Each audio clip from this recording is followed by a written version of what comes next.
Welcome to my channel. நீங்கள் பார்த்துட்டு இருக்கிறது ஓணப்பூக்கோளம் 6வது நாளுங்க. வெற்றிகரமாக, அதாவது ஒரு சின்ன ரவுண்டு, அதுக்கு மேலே பெரிய ரவுண்டு, அதுக்கப்புறம் ஃப்ளவர் மாதிரி டிசைனு, அதுக்கப்புறம் ரெட் கலர் பூவு, வெள்ளை கலர் பூவு, ரோஸ் கலர் அரளி. இது வந்து 1 2 3 டிசைனு. அதுக்கப்புறம் ஒரு பச்சை கலரு, அதுக்கப்புறம் அந்த பூ மேலே பூரா வெள்ளை. இது வந்து முதல் கட்ட டிசைனு.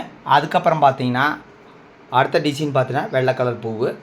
ஓணப்பூக்கோளம் 6வது நாள். அதை கிரியேட்டிவ், படைப்பு, கலை நயம் இதெல்லாம் வந்து ஒரு மனுஷனுக்கு வேணும். மொத்தத்தில் இது போடுறதுக்கு 1லேருந்து 1.5 மணி நேரம் ஆயிடுது. இதுதான் ஃபைனல் டச்சப்பு. ஓணப்பூக்கோளம் 6வது நாள். அற்புதமான அருமையான பூக்கள் வரைகிறது எனக்கு ரொம்ப பிடிக்கும். பூக்கள் ரொம்ப பிடிக்கும். கலை நயம் முக்கியம், கலை ரொம்ப முக்கியம். கலை சார்ந்த துறைக்கு தான் யூடியூப்பில் அதிகமான வருமானத்தை கொடுக்கோன்ட்டு யூடியூப் சிஇஓ நீல்மோகனே சொல்லியிருக்கிறாரு. அதுக்கு இன்வெஸ்ட் பண்ணிக்கிறார். 2.5 மில்லியன் 100 மில்லியன் பண்ணியிருக்கிறாரு. இன்வெஸ்ட்மெண்ட் பண்ணிக்கிறார். அது சில பேத்துக்கு தெரியாது, பல பேத்துக்கு தெரியாது. நாலேஜ் இருக்கிறவங்களுக்கு மட்டும் தெரியும். ஓகே, ஓணப்பூக்கோளம் 6வது நாளில் அற்புதமான கோலம், அசத்தலான கோலம்.